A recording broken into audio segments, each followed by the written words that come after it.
and I'm in danger right now.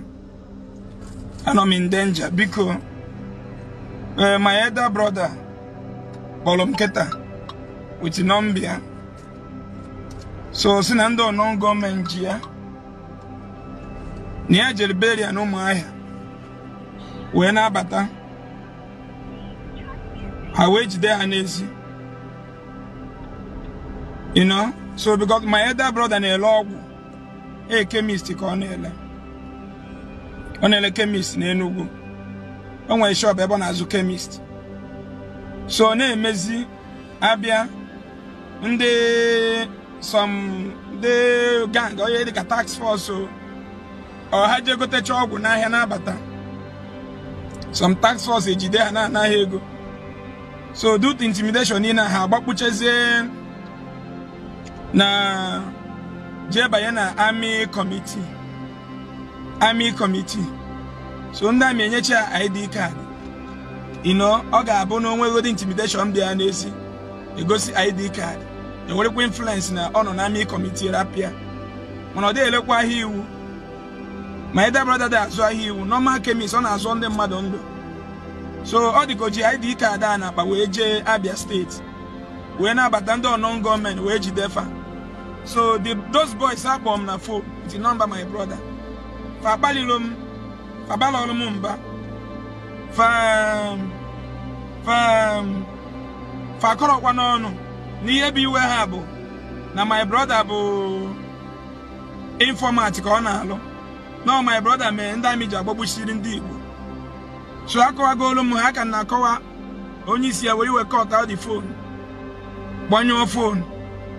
Since I don't be at Agazaga. And often nam.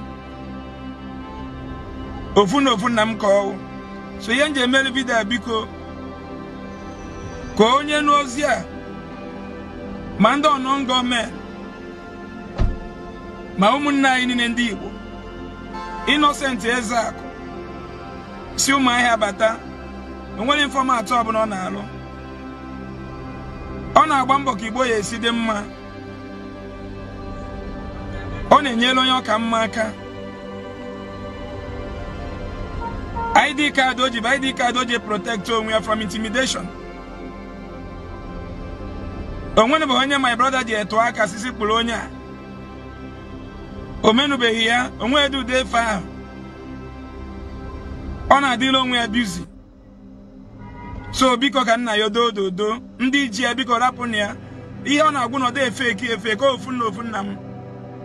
Nyawan was lala, one follow get on get all when one before one. Oh no, my hair, Cosia Batania be here, me. Do, can na yo. Muma Bezak Abagombo and Igbo. Tinyo both from TNG.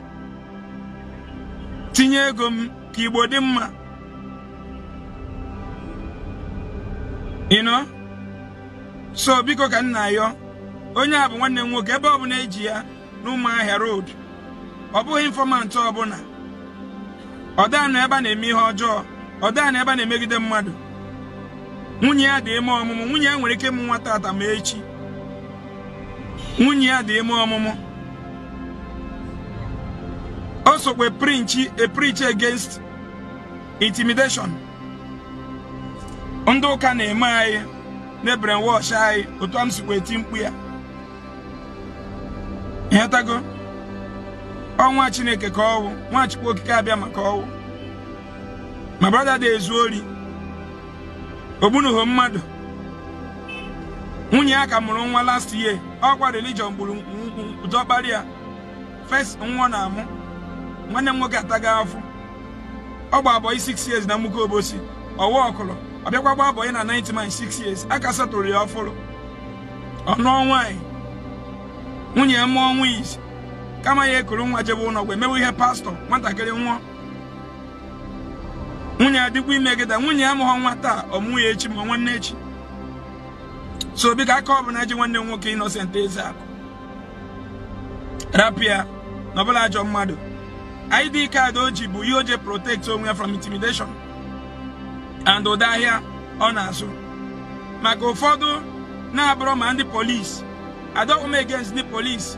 ma ndị tax force ndị nene chemist ejene na nke eje cheki mana ihe mere bụ na sometimes ọ na-abụ some youth form onwe ha dọwarụ na ha bụ ndị tax force na-abịa arụ ọbụ ha so those youth bịara na ha mịpụta ID card fa agbafelu ha mana ọ bụ ndị tax force bịara imepụtagodo ID card ha ga-arụ ọrụ fa ruru onye isi ịghọtago so anaghị m ekwu na ndị amị na sponsor ife ọjọọ no and ebe ọbụla na ala Igbo many people jere gbakpuchie na o nwere group a na-enwe under army as part of the where ihe som je akọva onwe ha for intimidation maka onye ọbụla mana Nigeria ọ bụ na inweho police inweho army inweho mmadụ na gọọmenti a ga na-akparị gị anyhow a ga-rob gị anyhow a ga-intimidate gị anyhow azọgo m ani onwebere every state na Igbo ma agwọbelo mmadụ ọhịa ma obodo nlụchi ala ụnụ ma ndị m ji okwu ọnụ ma wee save from ignorance ndị kali nwụgo ọnwụ dododo m Igbo biko nke a nọ m n'ọba ihe azọkpala ibe ihe a so ụmụ nwoke ịtọ ka ịdị ma ya da brother nwụọ kịta adọnshọ na mma ya nọkpatanwu adọnshọ na mma eteg encourage na-agba mbọ ihe niile na-agba ka be anyị dị mma ma ọnwụ ihe mere ya my brother to ha si ha nalụ m ego ha sọrọ m nyefe ego ya agwa m na my brother bụ informant na ha ya agbagbu ya gbanyụọ m phone na ntị so dododo ka nna ayọ mma tie picture ya kịta my brother Innocent Ezeaku si ụmụ ahịa bata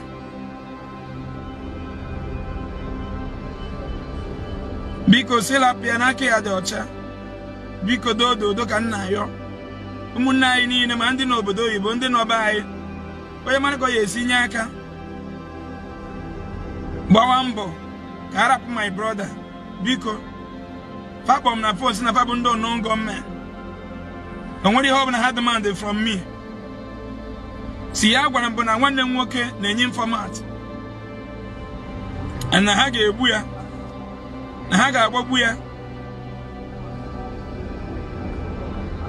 when I lament n'ime ọfịa ha na-alala ọbụla egwuregwu ka ha bịara igwu so dododo my brother brain informant ọ bụ na ama mmadụ one a na-eme operation n'Enugu ọ ya aba iji igote ọgwụ na nke ya ma akpọ ya supply ọgwụ ome osisi were si akwụnye ụgwọ severally ama mmadụ nọ na-enye ọgwụ free so dododo ka nna yọ foto ya ka nna ha achọ ka ntinye foto ya ebe a biko mụnwa bụ Ezeaku na ezinụlọ ma ya na ha tinye aka n'ihe ọjọọ mụnwa bụ Ezeaku ewerego m time m were ike m niile were ego m tinye ka ọ dịrị gị na mma ka ọ dịrị Igbo na mma ka ụwa mara afụ ndị Igbo na-ata ka ụwa ma na anyị na-ata ọfụ ka ụwa nụrụ onu anyị na masị na mama mbịacha ụwa just like this na mbịa ụwa na otu a na nwere oge enwe na mbịara ụwa na m ga-agba mbọ ịhụ na Baịbụl na-azọpụtara azọpụta m na-agbakwanye ya na-ekwu ya na-eme ya eme na-ekwu ya na-eme ya eme so dododo ka nna ayọ onye ukwu kpọwa onye nta kpọwa onye ukwu ka aza m ekpere a ka azọpụta m onye a bụ my father onye a my father onye a na-amanwụbeghị mgbe m yara alụ gbuchagoro m onye a bụrụ m jewe UNTH bụrụ ọnụ ka m wee dị ndụ onye niile anyị na-epreach mmadụ bụ chi ibi ya biko onye makọ ya esinyela m aka ya nyere m aka emenụrụ m ihe ọjọọ n'ala Igbo enwe na onwe Igbo m megide so dododo ka nna ayọ biko foto ya ka nna ha achọ ka ntinye foto ya ka nna achọ na fonu m mmadụ bụ chi ibi ya ndị be Ezeaku anyị anaghị eme ihe ọjọọ anyị na-emegide Igbo anyị na-emegide nwoke anyị na-emegide nwaanyị so dododo ka nna ayọ dododo onye mmalụkọ ya esi nye aka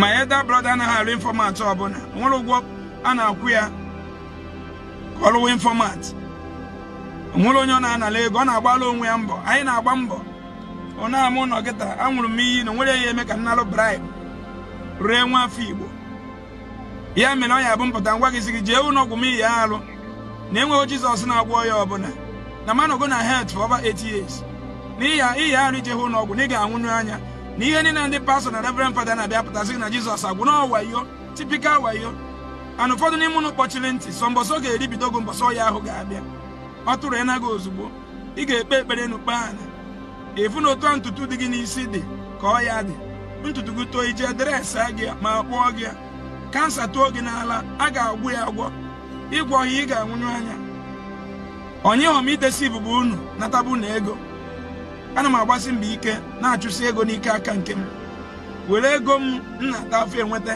na-atinye n'isi ndị ihe na-esiri ike so dodo ka nna ayọ ihe mbelivu n'ụwa mmadụ bụ chi ibi ya ihe na-eprichiri gị bụ na ọkọkọ mmadụ ga-akpụrụ mmadụ ibe gị ka ọ kụọ gị ofu ya na ha akọ m nkịta mmadụ ibe m ọbụla ebe ọbụla ị nọ ị ga-esi zọpụta nwanne m nwoke Innocent Ezeaku nke ndị kpọọ m na fon si na Amdo Ọnọngọme na Abia steeti ose Abia steeti na Enugu wee jide ha n'ụzọ ha kpọọ m na fon si na nwanne m bụ informat na ha ga-egbu ya so my brother na-ebe agbanyụọ m fon so dodo nwunye my brother dịkwa ime if not for anything my influence na Ndi Igbo atago m afọ na baa ya atego m okwu ọnụ onwe onye na-akwụ 500,000 na-alụ ụdọọrụ m na-alụ na Ndi Igbo every month but ana m eme ihe niile free ama mmadụ onye karị nwụgo n'ọya mana due to my teachings ha jesi ụlọọgwụ ha kpọọ m kene m gwa n'ọgwụ ihe na ya for over 12 years ime operation na na-atụ ha ụjọ a na-eburu ha mmasị na ọ bụrụ ihe operation dodo ka nna yọ dodo enweghị community nọ na Ndi Igbo ma ndị ji anụ ịbata na be nna gị azụgo m ndụ ịbata na community na local government gị azụgo m ndụ onwere mgbasị mpụta agbakọta ndị Igbo azụ enemi niile nwee taa bụ ka ọ dịrị Igbo na mma unu ekwena ka ụwa chịa m ọchị because onwe ihe mee my brother I don't think I will see the energy to continue fighting for the good of our land, to be frank. Because now, as na konye se eme ka ekwesa Korea, emego m ọfụma na Ndi Igbo ngwere si n'elu daa si na ọ bụ na mmadụ ajara ike ya jee onwe ike. Na ọ bụ na mmadụ ajara ike ya jee onwe ike. So biko ka anyị na-ayọ dodo. Foto ya ka m na-achọ mana ka m gosizie ya from my second phone. From foto ya. So I'm search foto ya ba.